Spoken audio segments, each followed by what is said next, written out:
హల్లెలూయా. సంతోషం. రెండు చేతులు ఎత్తుదామండి దేవుని. కొద్దిగా గట్టిగా చెప్తే ఏమవుతుందండి? రోడ్డు మీద వల్ల కూడా ఇది పెడతలేదండి. హల్లెలూయా. ప్రభు మిమ్మల్ని దీవించి ఆశ్రయించి ఈ నూతన సంవత్సరంలో బలపరిచి నడిపించును గాక.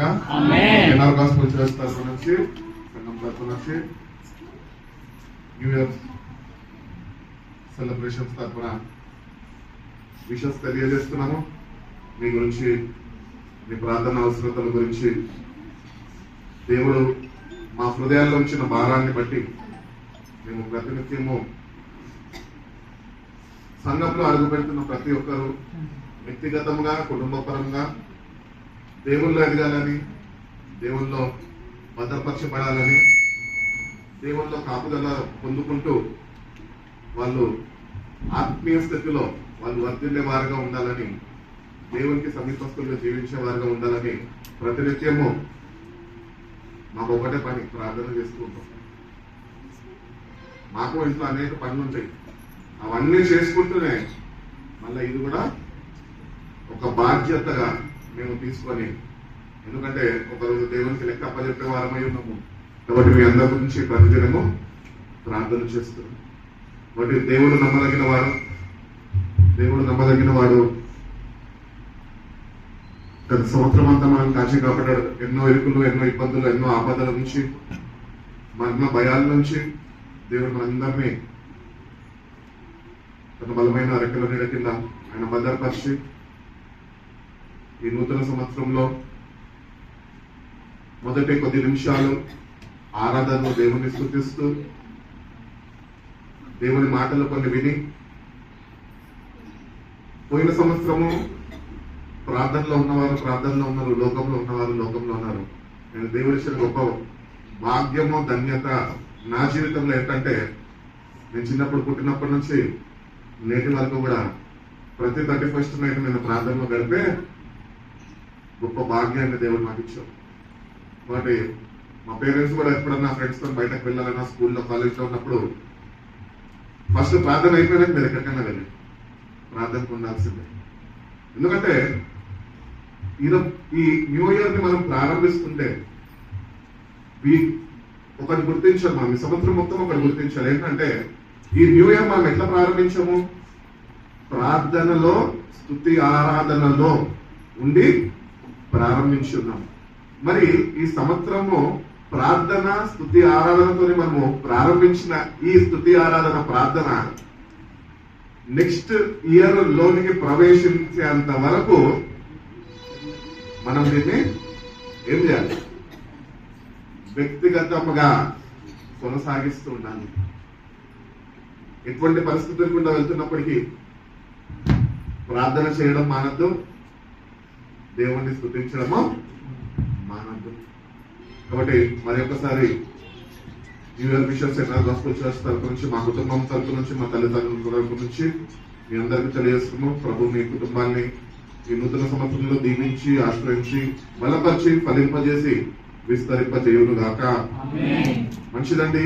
ఈ నూతన సంవత్సరానికి దేవుడు మన సంఘము అనగా ఇక్కడ మనం దేవుని నామంలో కూడుకుంటున్నాం కదా, ఈ సంఘంతోని దేవుడు చేసిన వాగ్దానము ఈ సంవత్సరంకి ఏమై ఉన్నదంటే, యెషయా గ్రంథము 60వ అధ్యాయము 15వ వాక్యము.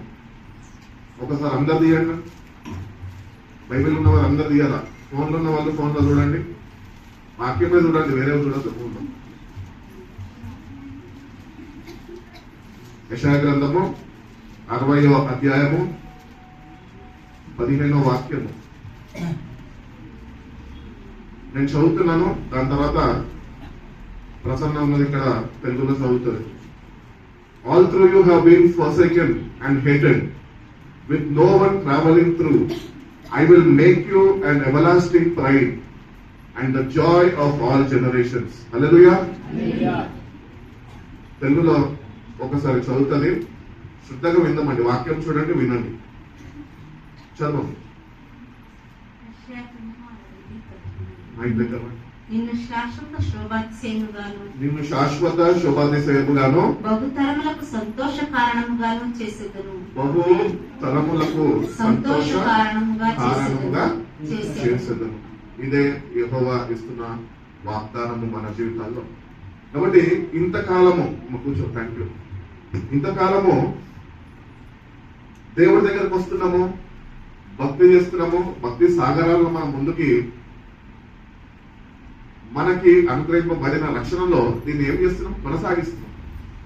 తిప్పలు వాడు కష్టాల్లో, నష్టాల్లో, సంతోషమో దుఃఖమో ఏదేమైనప్పటికీ ఏదో ఒక రీతిగా దేవుడిని తెలుసుకున్న మనము, ఆయన స్వరక్తం ఇచ్చి మనం కొనుక్కున్నాడు కనుక మన వలన ఆయనని వెంబడించడానికి, ఆయన ఎందుకు విశ్వసించడానికి మన వంతు మనకి కానప్పటికీ కూడా దేవుడు సహాయము చేస్తాడన్న విశ్వాసంతో దీన్ని మనం ఏం చేస్తున్నామంటే కొనసాగిస్తున్నాం.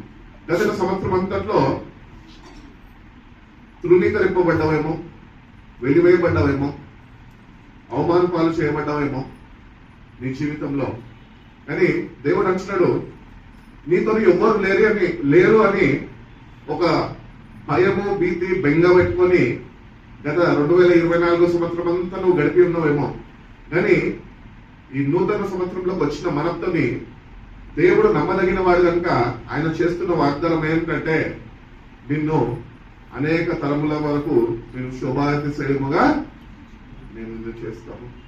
నిన్ను బట్టి అనేకులు దేవుణ్ణి తెలుసుకుంటారు. అంత మాత్రమే కాక నిన్ను బట్టి అనేకులు సంతోషించే వారిగా ఉంటారు.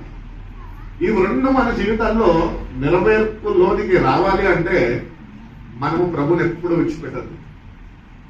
ప్రభుని విడిచిపెట్టడం అంటే నేను చర్చికి వెళ్తున్నా కదండి, ఉపవాస ప్రార్థన పెడితే ఉపవాస ప్రార్థనకు వస్తున్నా కదండి, ఏ కోడిక పెట్టినా కోడికకి వీలు పడినప్పటికీ ఏదో ఒక విధంగా నేను రావడానికి ప్రయత్నిస్తున్నా కదా అంటే మందిరానికి వచ్చినంత మాత్రాన నువ్వు బహుతరములకు శుభాతిశయముగా చేయబడలేవు. నువ్వు బహుతరములకు శుభాతిశయముగా నువ్వు చేయబడాలి అంటే నీకు ప్రభుత్వాన్ని ప్రతిదినము కనెక్షన్ ఉండాలి. హల్లెలూయా. ఫోన్ ఛార్జింగ్ వైర్కి పెడితేనే ఛార్జ్ అవుతుంది. అట్టి రీతిగానే మనము కూడా అనేకులకి శోభాతిశయంగా ఉండాలి అంటే మన హృదయము ప్రభువుకి కనెక్ట్ అయి ఉండాలి. అక్కడ నుంచి పవర్ వస్తూ ఉంటది, మనం రిసీవ్ చేసుకుంటుంటాము. ఇక్కడ అనేకులకి ఆశీర్వాదకరంగా, దీవెనకరంగా మనము ఉండగలుగుతాము, లేకపోతే మనం మారగలుగుతాము. ఈ క్రైస్తవ జీవితంలో ఒకటి గుర్తించాలి, ఏంటంటే దేవుడిని నమ్ముకుంటారు, రక్షణ పొందుకుంటారు, దేవుని మందిరానికి వస్తారు, కానుకలు ఇస్తారు, దశమ భాగాలు ఇస్తారు, సంఘంలో అవసరతలు ఏమన్నా ఉంటే అవసరతలు అన్నింటి పనులు శ్రద్ధ వహించి ఇవన్నీ పై పనులన్నీ ఒక గుర్తింపు కావాలి సంఘంలో, లేకపోతే సంఘంలో నేను కూడా ఒక ముఖ్య వ్యక్తిగా నేను ఉండాలి అని అనేకమే మనవంతు మనము సంఘానికి సహాయపడుతూ ఉంటాం. అంత మాత్రాన దేవుని ఆశీర్వాదాలను పొందుకోలేవు. కానీ ప్రతిదినము సంఘంలో చేర్చబడ్డ నువ్వు ప్రతిదినము వాక్యము అనగా దేవునితో నేను కనెక్షన్ పెట్టుకుంటే కనుక దేవుడు అంటున్నాడు, ఈ నూతన సంవత్సరంలో నేను తప్పకుండా నిన్ను శుభాతిశయంగా అనేక తరముల వరకు దేవుడిని చేస్తాను. కాబట్టి క్రైస్తవ జీవితం అంటే ఏదో క్రైస్తవుడు అని పిలువబడ్డం కాదు. క్రైస్తవ జీవితం is a blessed life which God has given us. ఈ లోకంలో ఎవరు పొందుకోలేని, ఎవరు మనకు అనుగ్రహించలేని ఒక గొప్ప ధన్యకరమైన జీవితమే క్రైస్తవ జీవితం అంటే. క్రైస్తవుడుగా ఉంటున్నా నువ్వు అనేకులకి ఆశీర్వాదకరంగా, దీవెనకరంగా నువ్వు ఉండాలి. అది నువ్వు ఉండాలి అంటే మందిరానికి వెళ్ళినంత మాత్రాన, నువ్వు భక్తిని చేసినంత మాత్రాన నువ్వు ఉండలేవు. కానీ నువ్వు ప్రభుతోని ప్రతిదినము మోకాళ్ళ ప్రార్థనలో ఆయనతో కనెక్ట్ అయినప్పుడు, వాక్యముతో నువ్వు కనెక్ట్ అయినప్పుడు ప్రభు తప్పక నిన్ను అనేక మందికి నీ జీవితాన్ని ఆశీర్వాదకరంగా, దీవెనకరంగా ఆయన నూతన సంవత్సరంలో మారుస్తాను అని ఆయన వాగ్దానము చేసి ఉన్నాడు. కాబట్టి చాలా మంది సందేహపడుతూ ఉంటారు, ఏంటంటే వెళ్తున్నానండి, నాకు వీలైనప్పుడల్లా నేను ఉపవాసాలు ఉంటున్నానండి, నేను ప్రార్థన చేసుకోవాలనుకుంటున్నా కానీ చేయలేకపోతున్నా అండి అని ఎన్నోసార్లు ఏమంటారు, దుఃఖాన్ని వ్యక్తపరుస్తూ ఉంటారు, నిరుత్సాహంతో ఉంటారు. ప్రభు తెలియజేస్తున్నాడు, ఒకవేళ నీ జీవితంలోనే లేకపోతే నీ కుటుంబంలోనే దేవుని కార్యము జరగాలి అంటే ఫస్ట్ నీకు నచ్చినప్పుడు, నీకు తోచినప్పుడు, నీకు ఇష్టమైనప్పుడు ప్రార్థనలు చేస్తే దేవుని కార్యాలను పొందుకోలేదు. కానీ నువ్వు ఒక కార్యం ఎప్పుడూ నిలకడగా చేయాలి. ఏంటంటే ప్రతిదినము ప్రార్థనలో గడిపేవాడిగా ఉండాలి, చేసేవాడిగా కాదు. చేసేటోళ్ళు నాకు తెలుసు, గడిపేటోళ్ళు కావాలి దేవుడికి. హల్లెలూయా. ప్రార్థనలో గడపాలండి. ప్రార్థన ఆత్మతోనే ప్రతినిత్యము మనము ప్రార్థించే వారమై ఉండాలి.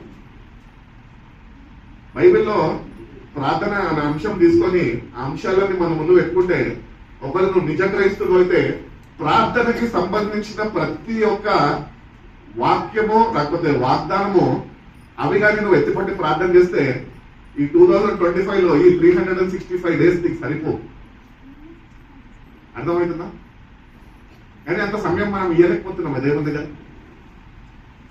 ఎక్కువ సమయంలో దేవుని దగ్గరికి ఇస్తే ఎక్కువ ఆశీర్వాదం దేవుని దగ్గర నుంచి పొందుకుంటావు. తక్కువ సమయంలో దేవంతం కడితే ఉన్నాయి లేవు అన్న ఆశీర్వాదాలే పొందుకుంటాం. అందుకనే మన జీవితంలో స్పిరిచువల్ గా ఆధ్యాత్మికంగా మనం ఎదగాలి అంటే ప్రతిదినము వాక్య ధ్యానం ఉండాలి.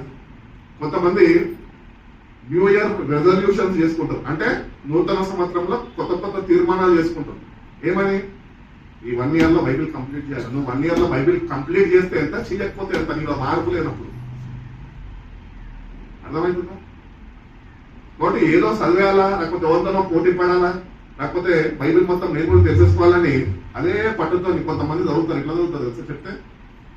చదివింది ధ్యానించరు, ధ్యానించే ప్రకారం వాళ్ళు నడుచుకోవడానికి ఇష్టపడరు. కానీ ఒకటేసారి కూర్చొని 10 అధ్యాయాలు 15 అధ్యాయాలు, ఈరోజు నేను ఎంత పని చేసినా తెలుసా, 20 అధ్యాయాలు చదివినా అంటారు. నన్ను ఒక్క ముక్కను నేను హృదయంలో చేరిందా? మరి ఎందుకు చదివేందుకు?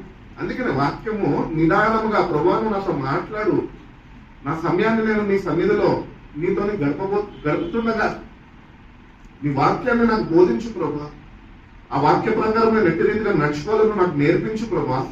ఎట్టి రీతిగా నేను అనేకులతోని సహోదరులతో ప్రేమ కలిగి నేను ఉండాలో, నీ ప్రేమతో నన్ను నింపు ప్రభు అని ప్రతినిత్యము ప్రభు వైపు చూస్తూ ప్రభువుని మనము ఆయన సహాయాన్ని వేడుకొని ఆయన సహాయం మీద మనం ఆధారపడే వారమై ఉండాలి.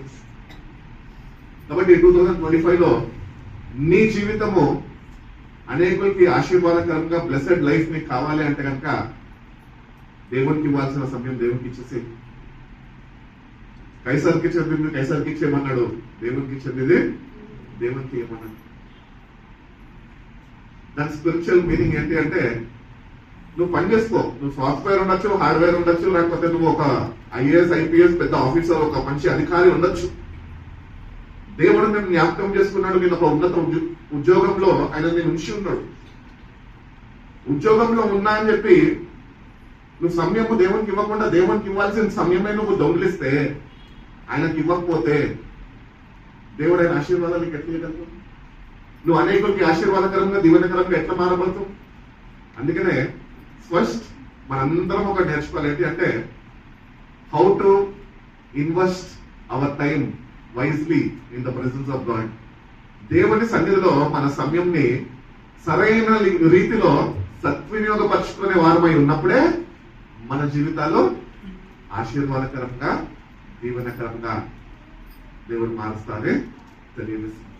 ఒకటి న్యూ ఇయర్ లో ఏ తీర్మానాలు చేసుకుంటావు నాకైతే నీ పర్సనల్ తీర్మానాలు అక్కర్లే కానీ, నాకు చెప్పక్కర్లే కానీ, మీ గురించి అయితే మేము ప్రార్థన చేస్తుంటాము. మీరు ఒక తీర్మానం చేసుకోండి మందిరంలో. ఏంటంటే, ప్రభువా ఈ నూతన సంవత్సరంలో నేను తప్పక ప్రతిదినము నిన్ను వేడుకొని వాక్యాన్ని ధ్యానిస్తాను, ధ్యానించిన వాక్యాన్ని నేను ప్రార్థిస్తాను, అది నా జీవితంలో ఫలపరితంగా నువ్వు మార్చు ప్రభు అని నువ్వు ప్రభుని అడిగితే కనుక దేవుడు తప్పక నీ జీవితంలో ఏ వాక్యముతో నిన్నైతే వెలిగించాడో, ఏ వాక్యమైతే నీలో ఉన్న చీకటిని తొలగించిందో, ఏ వాక్యముతోని నువ్వు ఆత్మీయ మన్నాన్ని పొందుకుంటూ ప్రభులో బలపడుతున్నావో, అదే వాక్యము నీ జీవితంలో దేవుడు నెరవేరుస్తాడు.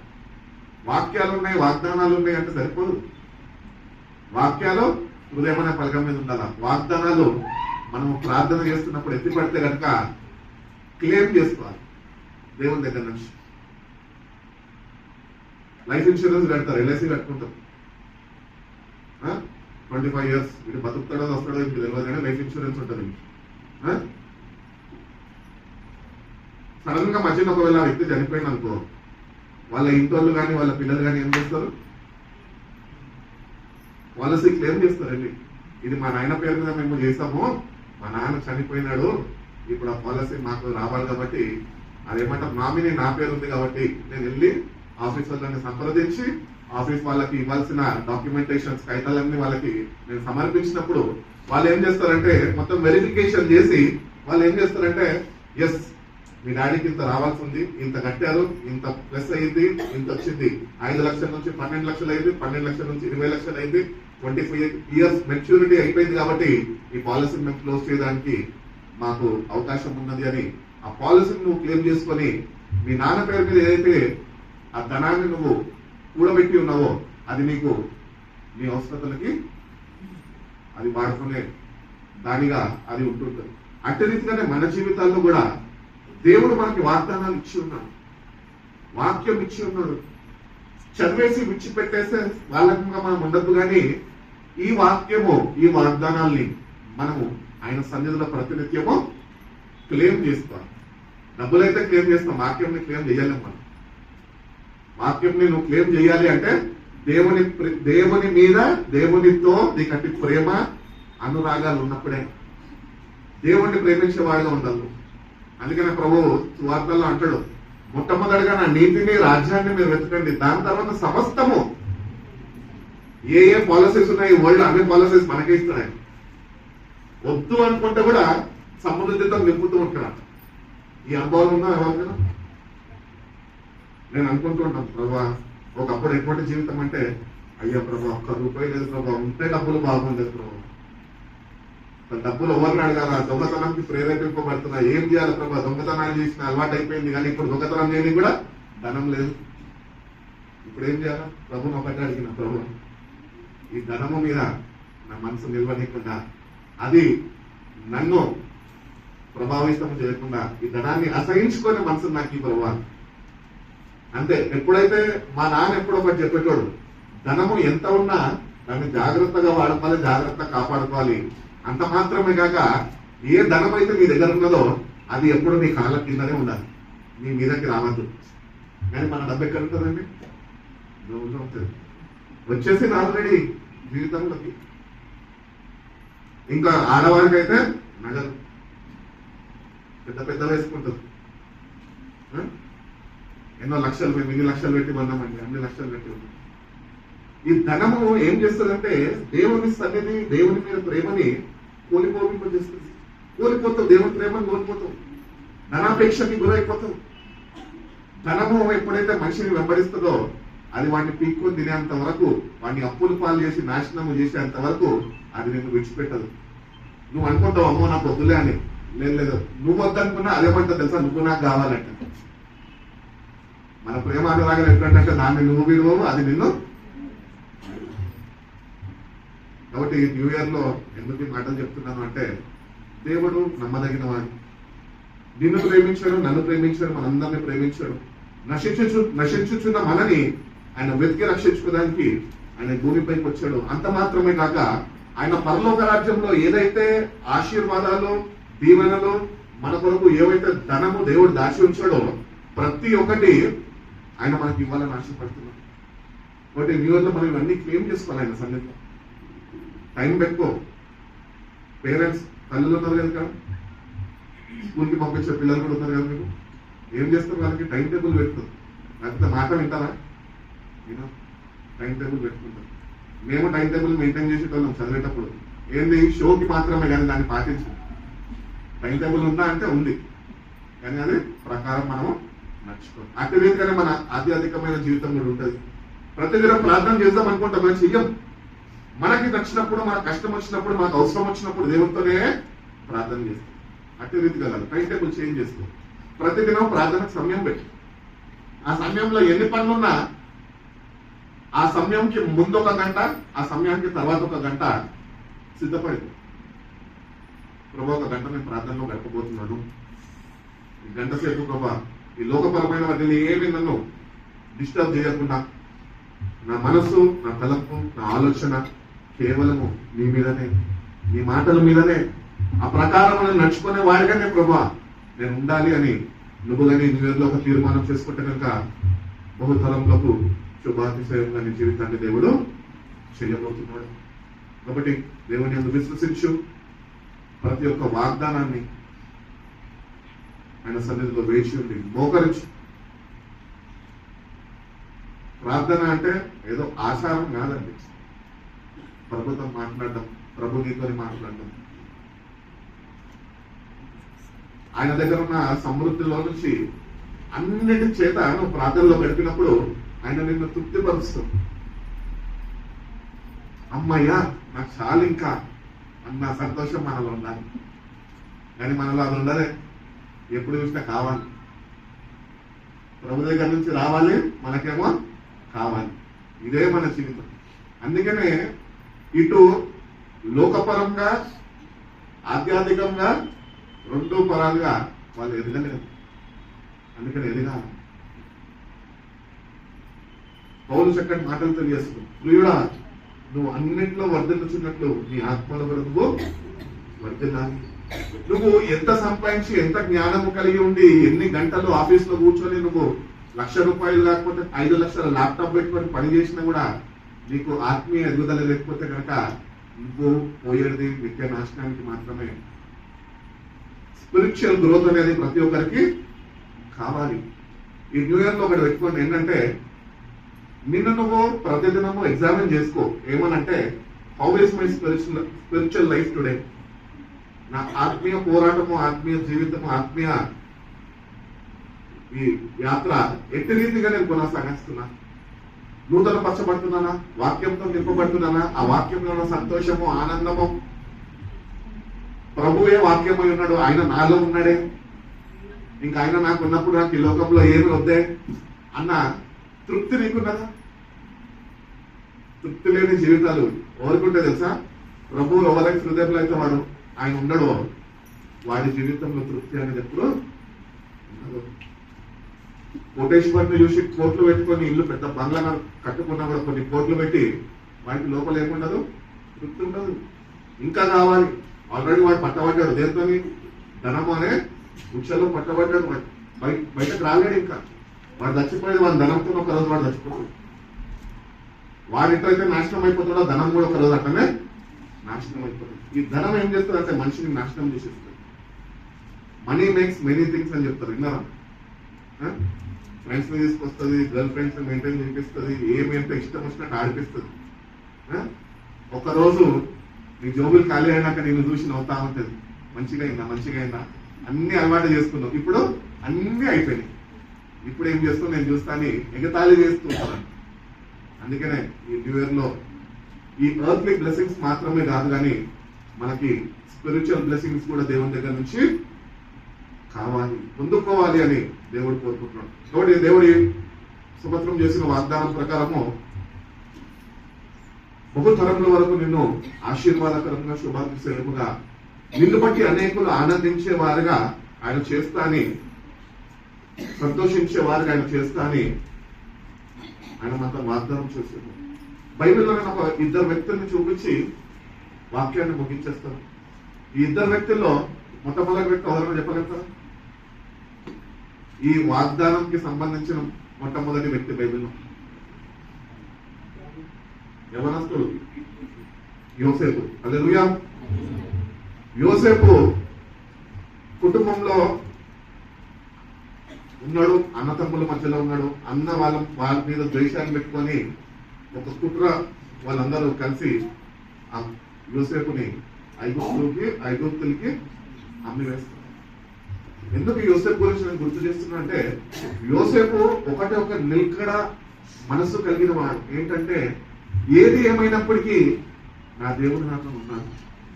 అందుకనే ఆది కాండంలో మనం చూసుకున్నట్టయితే యోసేపుకి దేవుడు తోడై ఉన్నందున దేవుడు ఎప్పుడు యోసేపుని విడిచిపెట్టలేదు, యోసేపు కూడా దేవుడిని ఎప్పుడు విడిచిపెట్టలేదు. మన జీవితాలు కూడా అట్టి రీతిగానే యోసేపు వల్లే, ఎవరు ఏం చేసినప్పటికీ, మీ సొంత వాళ్ళే నిన్ను కృంగదీసినప్పటికీ, మీ సొంత వాళ్ళే నిన్ను వెలివేసినప్పటికీ, మీ సొంత వాళ్ళని నిన్ను అసహించుకున్నప్పటికీ నువ్వైతే ఎవరితో ఉండాలి తెలుసా? వాళ్ళ మీద పగ, ప్రతీకారాలు, లేకపోతే వాళ్ళని కూడా అట్టి రీతిగానే నన్ను ఇట్లా బాధ పెట్టారు, నేను వాళ్ళని ఎట్లా బాధ పెట్టాలని ఆలోచించడం కాదు. వాళ్ళు ఎన్ని మాటలు మన మీద ఎత్తిపోసినా కూడా మనం ఏం చేయాలంటే యోసేపు వల్ల మౌనంగా ఉండాలి. హల్లెలూయా. యోసేపు చెరసాల్లోకి తీసుకొని పోయబడ్డాడండి. యోసేపు చెరసాల్లో ఏం చేస్తుంటాడు? యోసేపు దేవుడిని కలిగి దేవునితో నుండి ఆ సమయం వచ్చేంత వరకు దేవునితో గడుపుతూ ఉన్నాడు. అందుకనే యోసేపు తల్లి దగ్గర నుంచి దూరం అయిపోయాడు, తండ్రి దగ్గర నుంచి దూరం అయిపోయాడు, సొంత రక్త సంబంధం దగ్గర నుంచి దూరం అయిపోయాడు. కానీ యోసేపు మనుషులందరికీ దూరమైనప్పటికీ దేవునికి ఇంకా సమీపస్తుడిగా అయ్యాడంట. హల్లెలూయా. మన జీవితాల్లో కూడా ఒకటి యోసేపు దగ్గర నుంచి నేర్చుకోవాలి. ఏంటి తెలుసా? ఎప్పుడైతే మనందరూ తృణీకరించి, ఎప్పుడైతే మనందరూ అసహించుకొని, ఎప్పుడైతే ఒంటరిగా మిగిలిపోతావు చూడు, అయ్యో అందరూ నన్ను వదిలేశారు, నేను ఏ పాపం చేశాను ఏడవడం కాదు క్రైస్తవ జీవితం. యోసేపు వలె ధైర్యంగా ఏదేమైనప్పటికీ నా ప్రభు నన్ను ఆదుకుంటాడు, నా ప్రభు నన్ను జ్ఞాపకం చేసుకుంటాడు, నా ప్రభు నాతో ఉన్నాడు, నేను దేనికి అధైర్యపడను, నేను ధైర్యంగా ఉంటాను. అటు రీతిగానే యోసేపు జీవితంలో దేవుడు ఆయనని అక్కడి నుంచి నడిపించి, చెరసాల నుంచి మళ్ళీ విడిపించి సింహాసనం మీద కూర్చోపెట్టాడు. అటు రీతిగానే వాళ్ళ అన్నలు కరువు వచ్చినప్పుడు, కరువు ప్రాంతం నుంచి వాళ్ళ అన్న వారు వచ్చినారంట ఐగుప్తుకి. తినడానికి తిండి లేదు, మనుషులు బ్రతకడానికి ఆహారం అవసరం. ఈ ఆహారం లేని రోజుల్లో ఒకరోజు వీళ్ళందరూ వెళ్ళి ఆహారము మనం తెచ్చుకోవచ్చు అని, అక్కడ సమృద్ధి ఉంటే అక్కడికి వెళ్ళారు. కరువు ప్రాంతం నుంచి అక్కడికి వెళ్ళి సమృద్ధి ఉన్న ప్రాంతం వాళ్ళ తమ్ముడైన యోసేపు ఉంటున్న ఆ ఐగుప్తులోనికి వెళ్ళినప్పుడు దేవుడు యోసేపు జీవితంలో ఏం చేశాడంటే ఈ వాగ్దానాన్ని నెరవేర్చాడు. ఈ వాగ్దానం ఏమైందంటే బహు తరములకు నేను శుభాతిశయంగా చేస్తా. భయంకరమైన కరువు, అల్మటించిపోతున్నారు, ఆకలితో మనుషులు చనిపోతున్నారు. కానీ యోసేపు కుటుంబం అయితే దేవుని యొక్క చిత్త ప్రకారము అది కాపాడబడ్డది. అట్టి రీతిగానే యోసేపు యుద్ధకి నడిపింపబడ్డది. అంత మాత్రమే కాక యోసేపు దగ్గరకు వచ్చిన వాళ్ళ కుటుంబము సమృద్ధితోనే ఆశీర్వదింపబడ్డది. యోసేపు నమ్మకత్వాన్ని కనపరిచాడు. అయ్యో నా అన్న నన్ను ఇట్లా చేశారే, నా తమ్ముళ్ళందరూ కలిసి నన్ను ఇట్లా వేసేసారే, నన్ను అమ్మి వేశారే అని ఎప్పుడు వాళ్ళ మీద ఒక కుట్ర పెట్టుకోవాలని, లేకపోతే కుట్ర పనాలని ఏ మాత్రము తలంపు లేదు.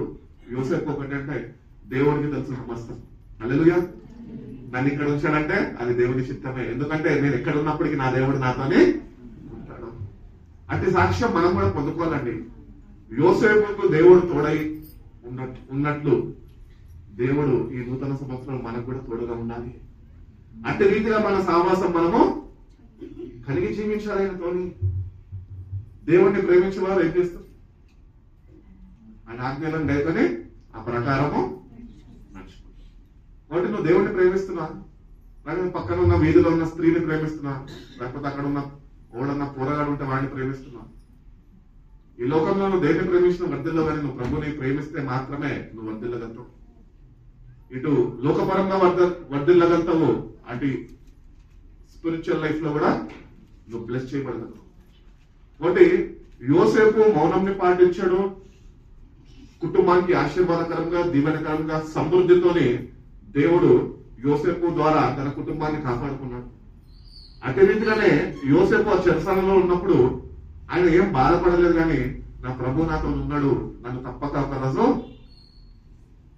విడిపిస్తాడు, సింహాసనం మీద కూర్చోపెడతాడు అని ఒక విశ్వాసాన్ని కలిగి ఉన్నాడు. అటు స్థిరమైన మనసు యోసేపులో ఉన్నది. అటు రీతిగానే మన మనసులు కూడా దేవుళ్ళు ఎప్పుడూ స్థిరపరచబడాలి, స్థిరముగా ఉండాలి. క్రైస్తవులకి స్థిరత్వం ఉండదు. ఎందుకు? నీ మనసు ఒక దగ్గర పెడితే స్థిరంగా ఉంటుంది. అప్పుడే ఇక్కడ చూస్తాం, మళ్ళీ అప్పుడే అక్కడ చూస్తాం. మనసు ఏం చెప్తారు? అది బాగుందంటే ఇది కూడా బాగుందంట. అవ్వగావాలి పువ్వగాలంటే అవ్వదు కదా. అందుకని అట్ట రీతిగా స్థిరమైన మనసు నాకు దయచే ప్రభా. నూతన సంవత్సరంలో నన్ను స్థిరపరచు ప్రభా. ఎక్కడ స్థిరపరచబడాలి? ఉద్యోగంలో కాదు, వివాహంలో కాదు, వాక్యంలో నీ జీవితం స్థిరపరచబడినప్పుడే నువ్వు అనేకులకి ఆశీర్వాదకరంగా, దీవెనకరంగా ఈ చీకటి లోకంలో ఒక జ్యోతి వల్ల నువ్వు ప్రకాశించగలవు.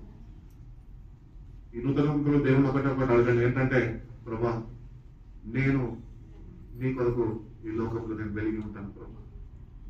నీ కొరకు నేను వెలుగుతాను ప్రభా, నన్ను వెలిగించావా అని ఒక్కసారి నువ్వు అడిగితే ప్రభుని, ప్రభు తప్పక ఆయన నిన్ను వెలిగిస్తాడు. దేంతో వెలిగిస్తాడు?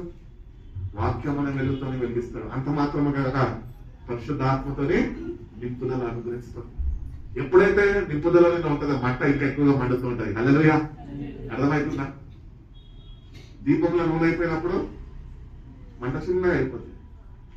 అదే నూనె మళ్ళీ వేసినప్పుడు మంట పెద్దగా అవుతుంది. అట్లానే మన స్పిరిచువల్ లైఫ్ లో మనము ఎదగాలి, దేవుడి కొరకు ప్రకాశించాలి.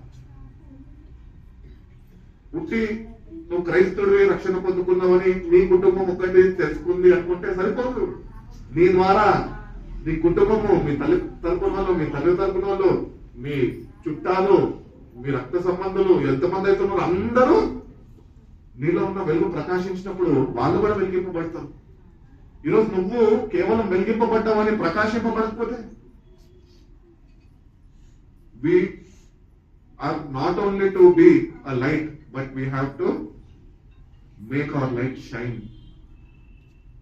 ప్రకాశించినప్పుడు అనేకుల కళ్ళు మన మీద పడతాయి, అనేకులు నీ యుద్ధకు వస్తారు. నీలో ఉన్న సమృద్ధిని చూసి దేవుని బట్టి వాళ్ళు దేవుని తెలుసుకుంటారు. అట్టి రీతిగా దేవుడు ఈ నూతన సంవత్సరంలో మిమ్మల్ని ఆశీర్వదించాలని కోరుకుంటున్నాడు. వాటి ఒక చక్కటి తీర్మానంతో ఈ నూతన సంవత్సరంలో యోసేపు వలె ప్రభా నిన్ను వెంబడించేవాడుగా, యోసేపు వలె నిన్ను ప్రేమించేవాడుగా, యోసేపు వలె ఎవరిని నేను ద్వేషించక అందరి నిమిత్తము నీ సన్నిధిలో ఉండి ప్రార్థన చేస్తాను. నీ సహాయం వచ్చే అంతవరకు నేను నీతోనే ఉంటాను అని ప్రభుత్వం ఒక తీర్మానం చేసుకుంటే కనుక యోసేపుని ఆశీర్వాదకరంగా, దీవెనకరంగా మార్చిన దేవుడు ఈ 2025 సంవత్సరంలో నిన్ను, నీ కుటుంబంకి ఆశీర్వాదకరంగా, దీవెనకరంగా నీ జీవితాన్ని ఆయన మార్చబోతున్నాడు. హల్లెలూయా. రెండోదిగా మనం చూసుకున్నట్లయితే దావీదు చక్కటి సాక్ష్యం పొందుతున్నాడు. దావీదు నా హృదయం సారుడు అంటున్నాడు. అంటే దేవుని ఎంత గాఢంగా ప్రేమించుంటాడండి. ఈ లోకము యొక్క ప్రేమ యొక్క అనుభవంతో నువ్వు ప్రభుని ఏమాత్రమో నువ్వు ప్రేమించలేవు. నువ్వు ప్రభుని ప్రేమించాలంటే ఆయన ప్రేమతో నువ్వు నింపబడాలి.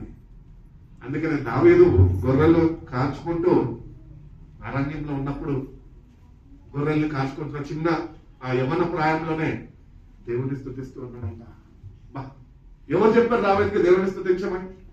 ఇక్కడ మేమున్నాం, ఇంతమంది చెప్తాం, అరే ప్రార్థన చేసుకోండి అమ్మా, దేవుని స్తుతించండి అమ్మా, ప్రతిదినం పాటలు పాడుకోండి అమ్మా అని చెప్తాం. చెప్పొచ్చో లేకో, మీ పనులు లేవు కదా, మా పనులు ఉన్నాయి అన్నట్టు పెడతాం. కానీ దావీదు అట్టి రీతిగా కాదు. ఆయన ఇష్టపూర్వకంగా దేవుడిని స్తుతించాడు. ఎందుకంటే దేవుడి సావాసము ఏంటో దావీదుకి తెలుసు. ఆ గొర్రెల కాపరి అరణ్యాల్లో ఉంటూ, ఆనాడు గొర్రెల కాపరులు గృహాన్ని విడిచిపెట్టి వెళ్ళిపోతే సద్దిమూట కట్టుకున్నట్టు జొన్న రొట్టెలు ఇవి అవి చేసుకొని వెళ్ళిపోయేటోన్నట.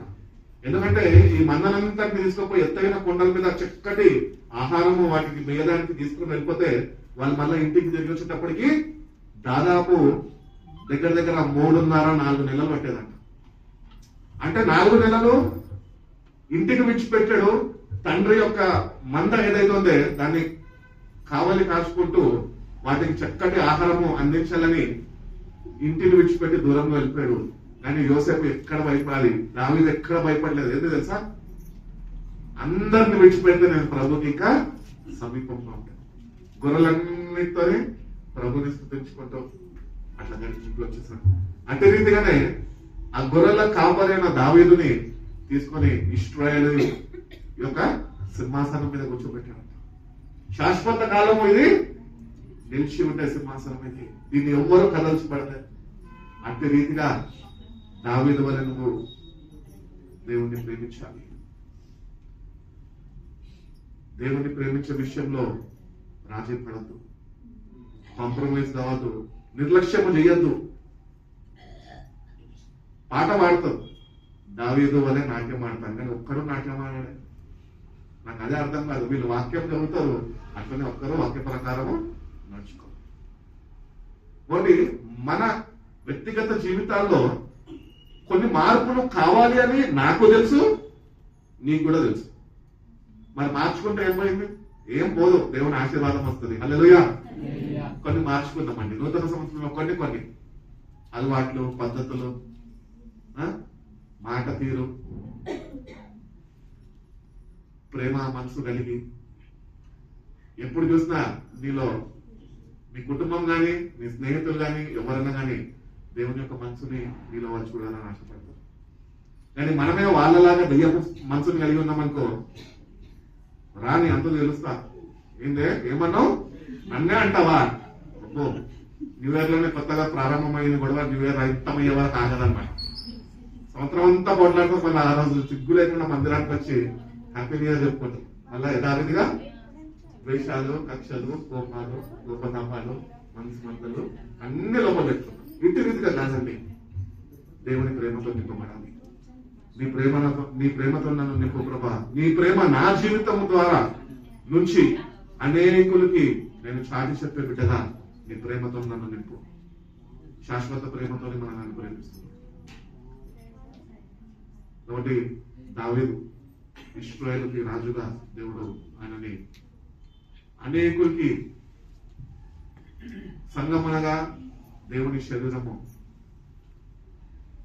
దావీదుని మనందరికీ బహుతరముల వరకు శుభాతిశ్రయముగా ఆయన జీవితంలో వాగ్దానాన్ని నెరవేర్చారు.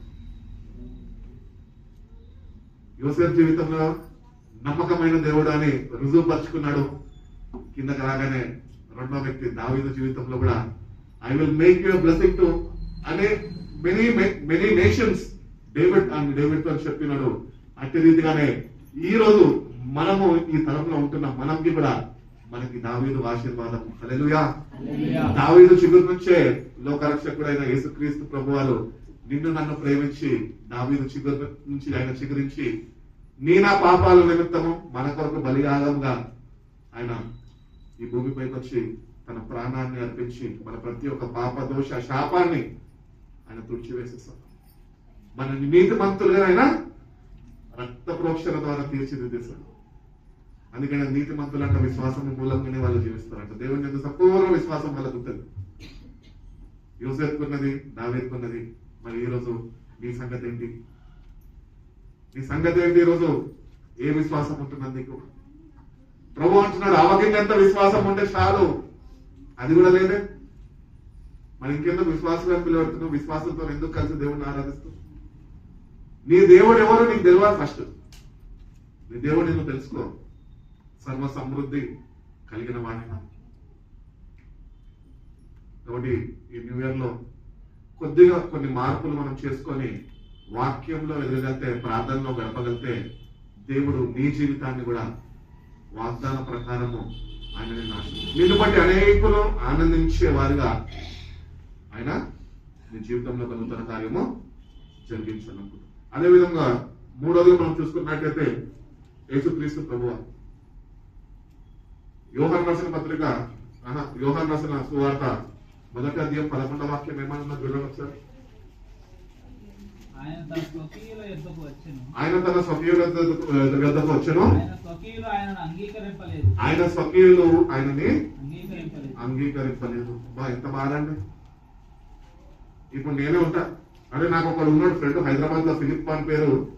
నేను ఏమన్నా గానీ నాకు వస్తుంది ఏమన్నా చేస్తాడని ఒక గుడ్డి నమ్మకంతో కానీ ఏ పల్లెటూరు నుంచి నేను బస్ ఎక్కేసి ఫిలిప్ గారి దగ్గరికి వస్తే నువ్వు ఎవరో నాకు తెలియదురా అన్నాడు. నా పరిస్థితి ఏంటి? అదే ఇంత నమ్మి ఇన్ని ఆశలు పెట్టుకొని ఇంత కష్టపడి కింద పడి మీద పడి నీ దగ్గరికి వస్తే నువ్వు ఎవరో నాకు తెలియదు అంటున్నావు. మనం అందరం కూడా ప్రభు కలిసేసాం. నేటికి కూడా అదే స్థితిగతుల్లో మనం పడి ఉన్నాము. ఆయన వచ్చాడు, తన సొంత వారే ఆయనని యాక్సెప్ట్ చేయలేదంట, అంగీకరించలేదంట. ఎంత బాధాకరమైన విషయం. మనవారు అని చెప్పుకున్నప్పుడు ఒక ధైర్యం ఉంటుంది. కానీ ఆ మనవారు కానట్టు ప్రవర్తన కలుగుంటే అదే మనవారు బాధాకరంగా కూడా గాయపరుస్తూ ఉంటారు. కాబట్టి యేసు ప్రభు కూడా ఈ భూమిపైకి వచ్చాడు, కానీ మనుషులు ఆయనని తృణీకరించారు. అందుకని వాక్యం చెప్తున్నది, తృణీకరింపబడిన రాయి తనకి మూల రాయి అయింది. ఆ మూల రాయి ప్రభు అయిన యేసుక్రీస్తు అయి ఉన్నాడు. కాబట్టి నీ జీవితంలో నీ వారు నిన్ను ప్రేమించక నిన్ను అసహించుకుంటూ నిన్ను దూరము డిస్టెన్స్ మెయింటైన్ చేస్తున్నారేమో. ఎందుకు నా వారు ఇట్లా చేస్తున్నారు? నేను వాళ్ళని ఏమన్నాను? నేను ఇక్కడ తప్పు మాట్లాడానా అని అనేక ఆలోచనలతోని సమయాన్ని వృధాపం చేసుకుంటూ ఉంటాం. కానీ ఒకటొకటి గుర్తించాలా, నీ కుటుంబం కానీ నీ కుటుంబస్తులు కానీ రక్త సంబంధులు కానీ ఎవరైనా కానీ నిన్ను కానీ తృణీకరిస్తే వాళ్ళు నిన్ను తృణీకరించక మునిపే వాళ్ళు ప్రభుని కూడా తృణీకరించి ఉన్నారు. ఎందుకంటే ప్రభు మనసు ఎటువంటి తెలుసా? అందరిని చేర తీసుకుంటాడు. నశించుచున్న వాటిని రక్షించుకోవడానికి వచ్చాడు. అట్టి రీతిగానే మనం కూడా దేవుని బిడ్డలుగా క్రీస్తు రక్తంలో కడగబడి ఉంటే అనేకుల్ని చేరదీయాలి, అనేకుల్ని ప్రభువు యొక్క ప్రేమలో వాక్యంలో ఎదగనీయాలి. అట్టి రీతిగా వాళ్ళని మనం సిద్ధపరచాలి. కాబట్టి ఈ లోకంలో కొద్ది కాలమే మనం జీవించేది. ఈ కొద్ది కాలంలో ఎవరితోని ఏ గందరగోళాలు పెట్టుకోవద్దు. సంతోషంగా సమాధానంగా ప్రేమ కలిగి జీవించు. ఇచ్చిన ఈ జీవితంలో అట్లీస్ట్ సగం అయిపోయి ఉంటుందేమో, ఇంకా సగంలో అన్న నా ప్రభుని ఈ లోకంలో నాలో అందరూ చూడాలి. ప్రభువుని మనము ఇతరులకి చూపించే వారుగా మనం ఉండాలి. నేను అందుకనే ప్రేమించాలన్నా, ఆయన ప్రేమని నువ్వు చాటి చెప్తావని, ఆయన విలువైన లక్షణమే నువ్వు ఇతరులకి చాటి చెప్పి వాళ్ళని కూడా ప్రభు యొక్క మనసు తోని నువ్వు వాళ్ళని ప్రేమించే వారిగా ఉంటామని దేవుడు కోరుకున్నాడు. కానీ నువ్వు ఆ ప్రేమని కోల్పోయినావు. అందుకని ప్రకటన గ్రంథంలో అంటే ఏమంటాడు తెలుసా? నేను నీ మీద ఒక నిందం మోయాలనుకుంటున్నాను. ఎందుకంటే నువ్వు నీ మొదటి ప్రేమని నువ్వు పోగొట్టుకున్నావు. యోసేపు మొదటి ప్రేమను పోగొట్టుకోలే, కాపాడుకున్నాడు. అనగా దేవుడితో సావాసం. దావీదు కూడా మొదటి ప్రేమని పోగొట్టుకోలే, కానీ మనము మొదటి ప్రేమని కోల్పోయినాము. మనని మళ్ళా పురికొల్పడానికి, మళ్ళా దేవుని యొక్క ప్రేమ పొందుకునే దానికి ప్రభు అయిన యేసుక్రీస్తు మధ్యవర్తిగా నీ కొరకు నా కొరకు కల్వరి సిలువలో బలియాగము అయినాడు. ఎఫెసీయులకు రాసిన పత్రిక 2వ అధ్యాయం 20వ వాక్యం చూసామని ముగించేస్తాం.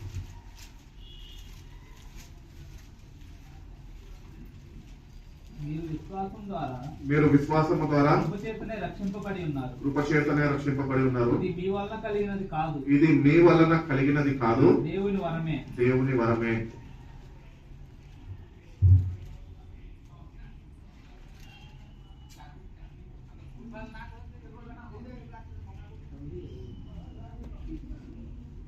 రెండు 20 చదవమ్మా. 20 ముఖ్యమైన మూలరాయి ఉన్నది. క్రీస్తు యేసు ముఖ్యమైన మూలరాయి ఉండగా అపోస్తలులను అపోస్తలులను ప్రవక్తలను పునాది మీద మీరు కట్టబడి ఉన్నారు. ప్రతి కట్టడమును ఆయనలో చక్కగా అమర్చబడి ప్రభువునందు పరిశుద్ధమైన దేవాలయము అవుటకు వృద్ధి పొందుచున్నది. దీనిలో నీ పాత్ర ఉన్నదా? ఆ ప్రక్రియలో నువ్వు ఉన్నావా? అపోస్తులు వాళ్ళు ఫౌండేషన్స్ వేసేసారు, పునాదులు వేసేసారు. ఆ పునాదుల మీద నువ్వు కట్టబడుతున్నావా ఈరోజు? Where is your foundation? ఈ చర్చకి 1996లో రేకులు ఉంటే రేకులు తీసేసి చర్చకు ఒక ఫౌండేషన్ స్టోన్ వేస్తారు. అదే ఆ లాస్ట్ ఉన్న ఫస్ట్ పిల్లర్. అది అదొక ఫౌండేషన్. అది మా తాతగారు దేవుని ప్రేరేపణ చేత దేవుని కొరకు దేవుని ప్రేమను చాటి చెప్పాలని ఈఎస్ఆర్ నగర్ లో ఇంత స్థలాన్ని కేటాయించి ఇక్కడ ప్రార్థన జరగాలి, అనేకులు ప్రభు యొక్క వెలుగులోకి రావాలి అని ఆ కాలంలోనే ఈ ఫౌండేషన్ వేశారు. ఈ ఫౌండేషన్ నేటికి కూడా అనేకుల్ని వెలిగిస్తుంది, అనేకుల్ని ఆ పునాదుల మీద కట్టుకుంటూ వెళ్తుంది. ఈరోజు మనమంతా వచ్చింది, మనము వచ్చాము ఫౌండేషన్ దగ్గరికి. వచ్చిన నువ్వు ఫౌండేషన్ మీద కట్టబడుతున్నావా? ఈ బిల్డింగ్ అయితే కట్టబడ్డది, నిలబడి ఉంది. నీ జీవితం వాక్యంతో కట్టబడి ఉంటేనే నువ్వు నిలకడగా నిలబడగలుగుతావు. ఒకళ్ళు లేకపోతే కనుక కదల్చబడతావు ఒకరోజు. వాటి మరొక పునాది ఏదే లేదు, క్రీస్తు పునాది. ఆయన మీద నీ జీవితం కట్టబడాలి. ఇప్పటి వరకేమో కట్టబడలేదేమో, కానీ నూతన సంవత్సరంలో ఒకటే ఒక తీర్మానం చేసుకో, ప్రభువా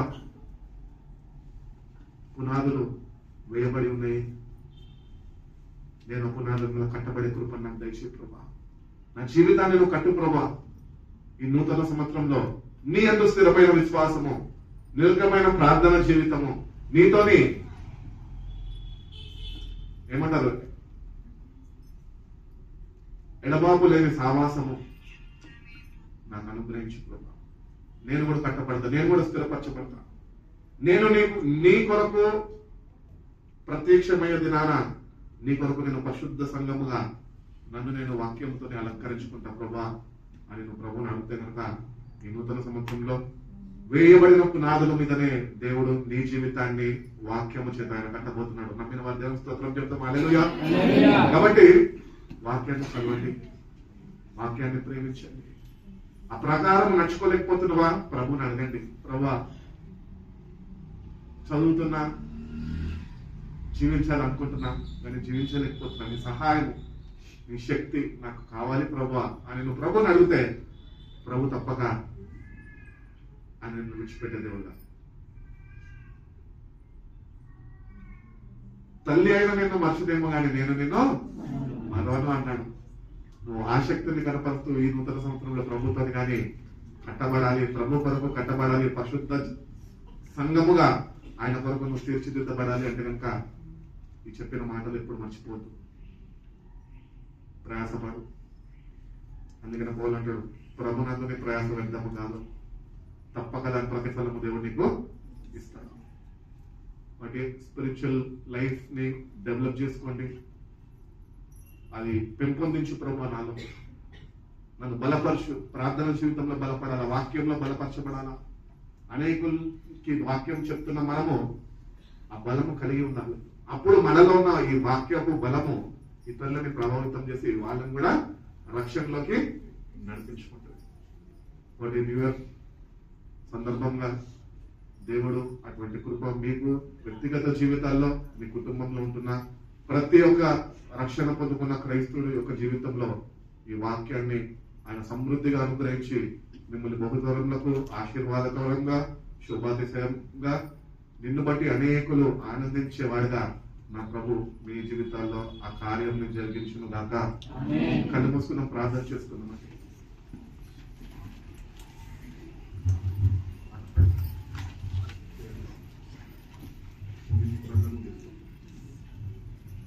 పరిశుద్ధుడా, ప్రేమ కలిగిన శ్రీగా గొప్ప తండ్రినైనా, ఎంతైనా నమ్మదగిన వాడు ప్రభా.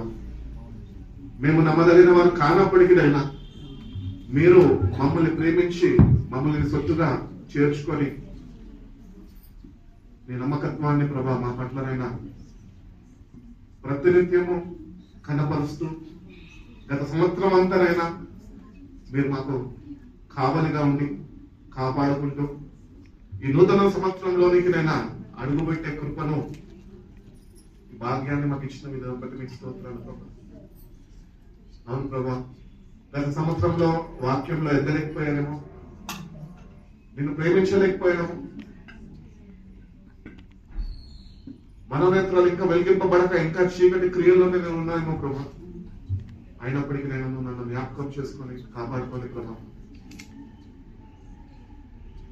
మీ సహాయం నాకు అనుగ్రహించండి, మీరు మాకు తోడుగా ఉండండి ప్రభు. నూతన సంవత్సరంలో మేము నీ సన్నిధిలో చేయబడుతున్న ప్రతి ఒక్క తీర్మానాన్ని నైనా మీరు స్థిరపరచండి. నీలోనైనా వర్ధిల్లే వారిగా, నీ వాక్యంతోనైనా నింపబడే వారిగా, నీ పరిశుద్ధాత్మ శక్తితోనైనా మేము నింపబడే వారిగా ప్రభా మా జీవితాల్లో నూతన కార్యాలు జరిగించండి. మమ్మల్ని ప్రేమించినైనా ఈ సంవత్సరమునైనా మీరు ఇచ్చిన అమూల్యమైన వాగ్దానం బట్టి నీకు వందనాలు ప్రభా. అనేక తరముల వరకు ప్రభా మీరు మమ్మల్ని నేను శుభాతిశయముగా మీరు మా జీవితంలో కార్యాలు చేయడానికి సిద్ధంగా ఉన్నందుకు నీకు స్తోత్రాలు ప్రభా. అంటే స్థిరమైన మనసు మాలో మీరు నూతనంగా పుట్టించండి. నూతనముగా నీ వాక్యాన్ని చదవడం మీరు మాకు నేర్పించండి. నూతన విధానంలో ప్రార్థన చేయడం మీరు మాకు నేర్పించండి. నూతన విధంలో స్తుతి ఆరాధనలనైనా నిన్ను అనుభవిస్తూనైనా ఇంకా బలాన్ని, శక్తిని పొందుకునే కృపను మా ప్రతి ఒక్క జీవితంలో దయచేయండి. మీరే మా పక్షాల నుండి నూతన కార్యాలు జరిగించి ఈ సంవత్సరం మొత్తము ప్రభ నీ సహవాసాన్ని ఎక్కడ మేము విడిచిపెట్టక కోల్పోక ప్రభ కాపాడుకునే వారిగా, ప్రతినిత్యము నిన్ను కలిగి జీవించే వారిగా ప్రభ మా జీవితంలో నూతన కార్యాలు మీరు జరిగించండి ప్రభు. నిన్న వాక్యాన్ని నేర్పటి ఫలింపు చేయండి. వచ్చిన ప్రతి ఒక్క బిడ్డని వాళ్ళ కుటుంబాలనైనా మీరు జ్ఞాపకం చేసుకున్నారయ్యా. భయంకరమైన పరిస్థితులు కూడా మేమంతా గత సంవత్సరం మేము నడుచుకున్నప్పటికీ ప్రభా మమ్మల్ని మీరు ప్రేమించే సజీవ లెక్కలోంచి నూతన సంవత్సరంలో మమ్మల్ని మీరు జ్ఞాపకం చేసుకున్న విధానం బట్టి మీకు మరొకసారి వందనాలు చెల్లిస్తున్నాం. ప్రతి ఒక్క కుటుంబం పైన ప్రతి ఒక్క బిడ్డ జీవితంలోనైనా మీ కను దృష్టి ఉంచినైనా దుష్టుల యొక్క కంటి నుంచి బిడ్డలు మీరు తప్పించండి. మన యొక్క పన్నాగం నుంచి బిడ్డలు మీరు తప్పించండి. క్షేమకరమైన నవనూతనమైన మార్గాల్లోనైనా బిడ్డలు మీరు నడిపించబోతున్న విధానం బట్టి మీకు స్తోత్రాలు. ప్రతినిత్యము నేను మీ సన్నిధిలో వేచి ఉండి ప్రార్థిస్తుండగా వాక్యము చదువుతుండగా నీ అందు విశ్వసిస్తుండగా ప్రభా నూతన సాక్ష్యాలు నేను బిడ్డ జీవితంలో మీరు అనుగ్రహించండి. సాక్ష్యాలను బట్టి ప్రభా సాక్ష్యాలు వింటుండగా ప్రభా అనేకులు ప్రభా ఆ సాక్ష్యాల ద్వారా ప్రభా ప్రభావితమై ప్రభా నీలోనికి నేను నడిపింపబడే చక్కటి బలమైన సాక్ష్యాలు నేను మీరు మాకు దయచేయండి.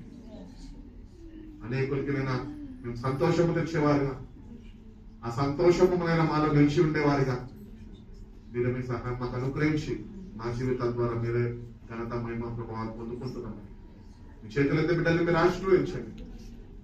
బిడ్డల్ని మీరు దీవించండి. మీ సమృద్ధిని ప్రతి ఒక్క బిడ్డకు మీరు అనుగ్రహించండి ప్రభా.